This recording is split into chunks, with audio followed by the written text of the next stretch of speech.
اللہ نبی دا نام لئے اللہ نبی دا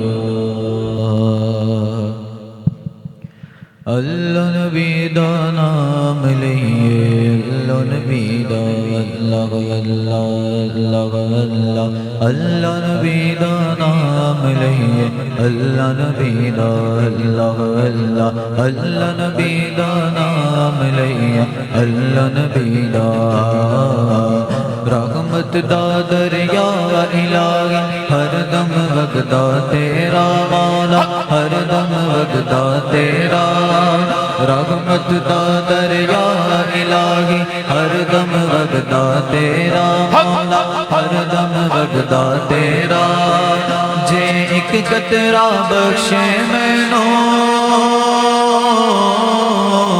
جے ایک قطرہ بخشے مینوں کم بن جاوے میرا اللہ نبی دا نام لئیے اللہ نبی دا الہ اللہ اللہ نبی دا نام لئیے اللہ نبی دا الہ اللہ اللہ نبی دا نام لئیے اللہ نبی دا ہاں اللہ نبی دا نام لئیے اللہ نبی دا رحمت دامی پا خدایا باغ سکھا کر گھر یا مولا باغ سکھا کر گھر یا رحمت دامی پا خدایا باغ سکھا کر گھر یا مولا باغ سکھا کر گھر یا بوٹا آس امید میری دا بوٹا آس امید میری دا بھر دے میرے بھریا اللہ نبی دا نام لئیے اللہ نبی دا الہ اللہ اللہ نبی دا نام لئیے اللہ نبی دا میں نیواں میرا مرشد اوشا اچیاں سنگ میں لائی اچیاں سنگ میں لائی میں نیواں میرا مرشد اوشا اچیاں سنگ میں لائی ہاں اچیاں سنگ میں لائی صدقے جائیں نہ اچیاں تائی صدقے جائیں نہ اچیاں تائی جنہ دیوے نال نبھاویں اللہ نبی دا نام لئیے اللہ نبی دا الہ اللہ اللہ نبی دا نام لئیے اللہ نبی دا خس خس جنا بدر نہ میرا صاحب نو وڈیایا صاحب نو وڈیایا ہاں میں گلیاں دا روڑا کوڑا میں گلیاں دا روڑا کوڑا میں گل چڑھایا سایا اللہ نبی دا نام لئیے اللہ نبی دا الہ اللہ اللہ اللہ اللہ اللہ اللہ اللہ اللہ نبی دا نام لئیے اللہ نبی دا اللہ اللہ اللہ نبی دا نام لئیے اللہ نبی دا قصیدہ بردہ شریف یہ مکمل درود پاک ہے آپ نے علماء سے سنا ہی ہوگا اس کو قصیدہ بردہ کیوں کہتے ہیں امام بصیری نے لکھا امام بصیری نے تو آپ کو اس کے بدلے انعام کے طور پہ چادر عطا ہوئی تھی رسالت امام صلی اللہ علیہ وسلم کی بارگاہ سے تو یہ ایسا یہ مقبول ہے یعنی کہ کوئی بھی شاعر اگر کلام لکھتا ہے نا تو اس کی گارنٹی نہیں ہے کہ یہ سرکار کی بارگاہ میں قبول ہو گیا ایسا ہی ہے نا لیکن یہ قصیدہ بردہ شریف ایسا قصیدہ ہے اس کے بارے میں ہم کہہ سکتے ہیں کہ حضور کی بارگاہ میں مقبول ہے اسی سے مجھے ایک بات یاد آ رہی ہے ضمن عرض کر دوں حجت الاسلام مولانا حامد رضا خان شہزادہ اعلیٰ حضرت آپ کا جو نعتیہ دیوان تھا نا جس میں آپ نے نعتیں لکھی ہوئی تھیں وہ جل گیا تو آج تو نیٹ پہ سب کچھ مل جاتا ہے آپ سرچ کریں تو نعت آڈیو بھی مل جائے گی ویڈیو بھی مل جائے گی اس کے لیرکس بھی مل جائیں گے لیکن وہ وقت تو اور تھا اتنی جدت نہیں تھی تو آپ کا نعتیہ دیوان جل گیا اب سالوں کی محنت تھی جل گئی تو کوئی بندہ آیا افسوس کے لیے، اس نے کہا حضور بڑا افسوس ہوا، آپ نے بڑی محنت سے بڑی عقیدت سے لکھا تھا، جل گیا نعتیہ دیوان۔ تو آپ نے جواب میں ارشاد فرمایا کہ جن کے لیے لکھا تھا اگر انہوں نے قبول کر لیا تو ٹھیک ہے، جل گیا تو کوئی، جن کے لیے لکھا تھا قبول ہو گیا، لیکن اگر جن کے لیے لکھا گیا تھا یعنی رسالت مآب صلی اللہ علیہ وسلم، اگر انہوں نے قبول نہیں کیا تو اس کا جل جانا بہتر ہے۔ اللہ اکبر۔ اچھا، محبت سے مجھے ایک اور بات بھی یاد ہے۔ دیکھو، میں یہ بات اس لیے کرنے لگا ہوں کہ ہم اپنی اور اپنے اسلاف کی محبت ان کا موازنہ کر سکیں، اور پھر دیکھیں اس ترازو میں اپنی محبت کو اور اپنے اسلاف کی محبت کو رکھ کے دیکھیں کہ ہماری محبت کس کھاتے میں آتی ہے۔ ایک ہماری محبت ہے کہ دکان پہ دکانداری کر رہے ہیں، ادھر سے اذان ہو گئی، نماز کا بلاوا آ گیا، اور نماز کوئی ایسی چیز نہیں ہے، ایک تو فرض ہے، اوپر سے رسول اللہ نے ارشاد فرمایا ہے کہ نماز میری آنکھوں کی ٹھنڈک ہے۔ تو بندہ کیسا محبت کرنے والا ہے کہ کام کاج کر رہا ہے اور حضور کی آنکھوں کو ٹھنڈک نہیں پہنچا رہا؟ کیسی بات ہے؟ ایک ہماری محبت یہ، اور ایک ہمارے اسلاف کیسی محبت کرتے تھے، کیسی محبت کرتے تھے، اور اس محبت کا حضور انعام کیا دیتے تھے۔ سنو ایک عالم دین کے والد کا واقعہ۔ ایک عالم دین کہتے ہیں کہ میرے والد صاحب یہ پیدل مدینہ منورہ گئے، حاضر ہوئے، اور وہاں پہ ان کے پیر صاحب بھی موجود تھے۔ تو یہ عالم دین جو تھے، ان کے والد جو تھے، یہ مدینہ منورہ پہنچے تو پیر صاحب کو خبر ملی کہ میرا ایک مرید ہے وہ پیدل مدینے آیا ہے۔ بڑا حیران ہوئے، خوش بھی ہوئے، کہا اس کو بلا کے لاؤ۔ تو جب یہ گئے تو کہا پیر صاحب نے کہ تم پیدل مدینے آئے ہو؟ جی حضور پیدل آیا ہوں۔ تو پیر صاحب نے کچھ پیسے دیے اور کہا کہ یہ لو پیسے، اب واپس بحری جہاز پہ جانا۔ تو انہوں نے پیسے رکھ تو لیے اور گزارش کی حضور، اب یہ میں محبت بتا رہا ہوں، ان کی محبت کیسی تھی، یعنی کہ وائی فائی تو آن ہے، جب تک موبائل سے تم وائی فائی کا آپشن آن نہیں کرو گے تب تک اس سے کنیکٹ کیسے ہوگا؟ اب یہ سنو، وہ کہتے ہیں حضور میں آپ کا حکم مان تو لوں، لیکن مسئلہ یہ ہے کہ میں جب مدینے پیدل آ رہا تھا نا، راستے میں جہاں جہاں مجھے کوئی تکلیف پہنچتی وہاں رسول اللہ کی زیارت نصیب ہو جاتی۔ کیسی محبت، سمجھے کہ نہیں سمجھے؟ اور تھوڑا سا اور اوپر چلو، خلیفہ اول بلا فصل افضل البشر بعد الانبیاء بالتحقیق جناب سیدنا صدیق اکبر رضی اللہ تعالیٰ عنہ، سبحان اللہ، ساری زندگی حضور سے جو محبت کا انہوں نے حق ادا کیا۔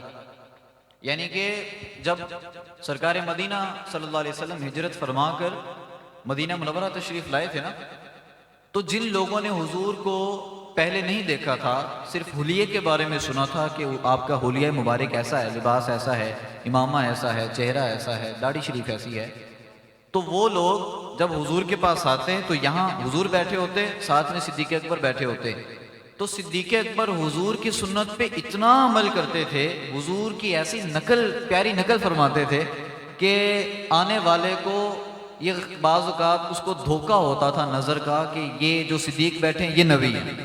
ایسی حضور کی جو ہے وہ سنت پہ عمل کرتے تھے۔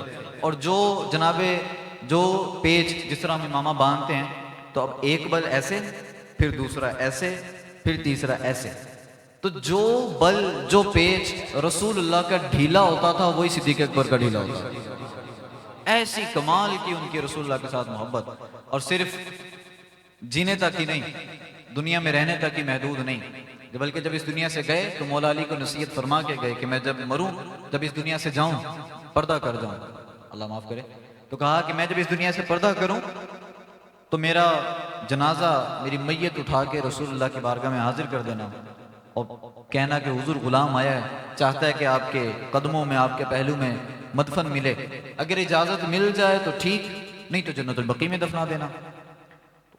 آپ کا وصال ہوا، عمل کیا گیا، اور جنازہ رسول اللہ کی بارگاہ میں اما عائشہ کے حجرے کے آگے رکھ دیا گیا، سبحان اللہ۔ اور مولا علی نے عرض کی یا رسول اللہ، صدیق اکبر حاضر ہے، مولا یہ چاہتا ہے کہ آپ کے پہلو میں دفن ہو، تو دروازہ کھلا اور اندر سے آواز آئی اوصل الحبیب الی الحبیب لان الحبیب الی الحبیب مشتاق، کہا کہ حبیب کو حبیب سے ملا دو، حبیب تو پہلے حبیب کا انتظار کر رہا ہے۔ کیسی محبت، کیسی محبت. اور پھر سنو ایک تیسری اور آخری، طاق تعداد اللہ کو پسند ہے. تیسری بات، آئے ہائے کیسی کمال کی شخصیت. آپ نے بڑی بار واقعہ سنا ہوگا، مولانا جامی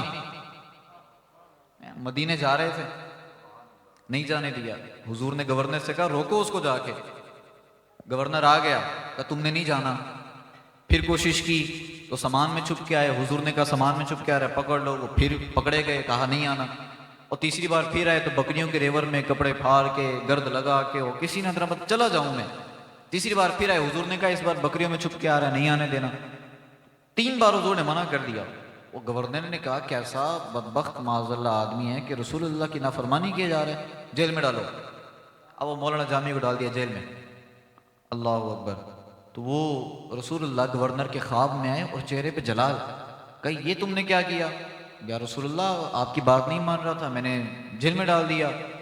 یا رسول اللہ وجہ تو بتائیں کہ آپ 3 بار آپ نے مولانا جامی کو آنے سے روک دیا، کوئی وجہ تو ہوگی یا رسول اللہ، وجہ تو ارشاد فرمائیں.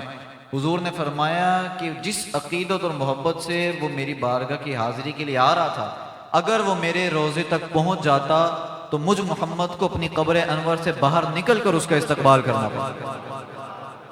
وہ کون تھے؟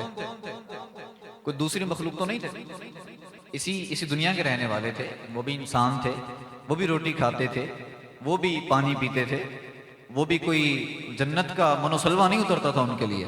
لیکن ان کے دل میں حضور کی محبت کیسی تھی یار، تو کیا ہمارے دل میں نہیں ہونی چاہیے؟ اور یہ قصیدہ بردہ شریف، آئیے اس کو پڑھتے ہیں. اور یہ تو جس کو اردو کلام سمجھ، بلکہ میں کہتا ہوں جس کو پنجابی بھی سمجھ نہ آتی ہو، ایک قصیدہ بردہ شریف اس کو بھی آتا ہے. تو بڑا مشہور ہے، آپ سب بھی کبھی نہ کبھی اپنے بچپن میں پڑھا ہوگا. آئیے ذرا ذوق کے ساتھ اس میں بھی شامل ہو جائیے. مولایا صلی وسلم دائما ابدا علی حبیبک خیر الخلق کلہم. مولایا صلی وسلم دائما ابدا علی حبیبک خیر الخلق کلہم.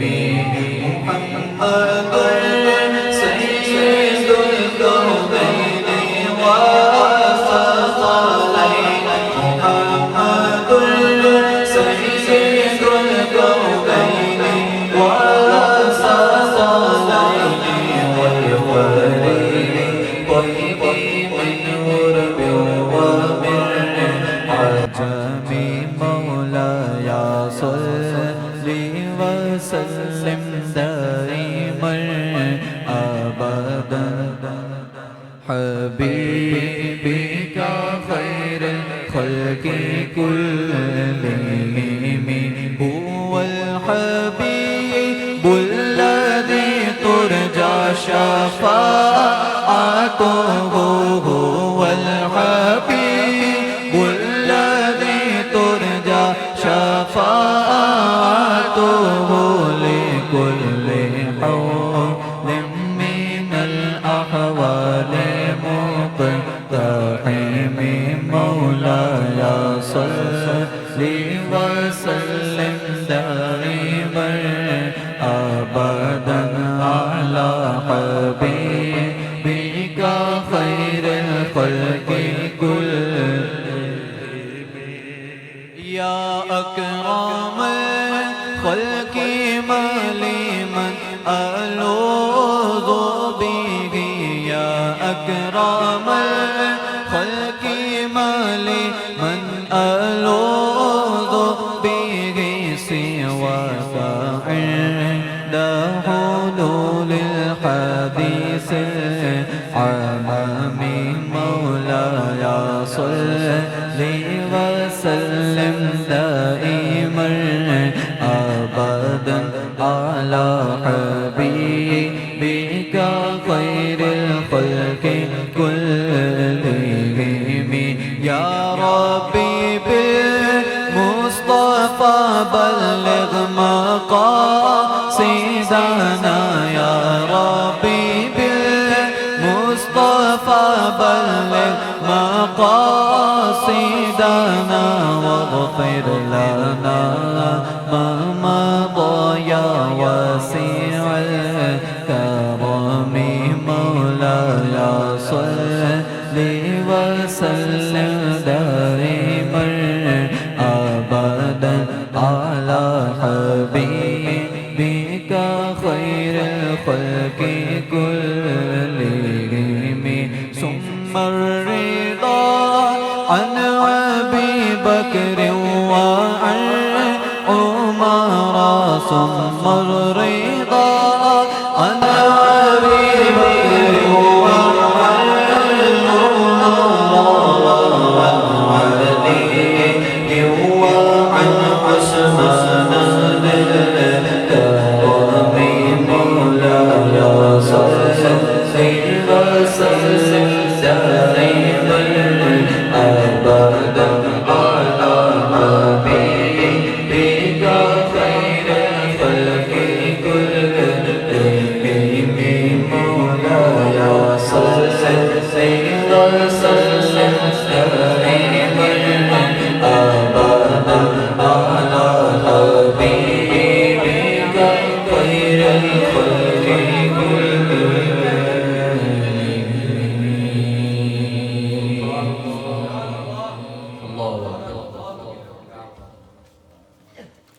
آپ کے لیے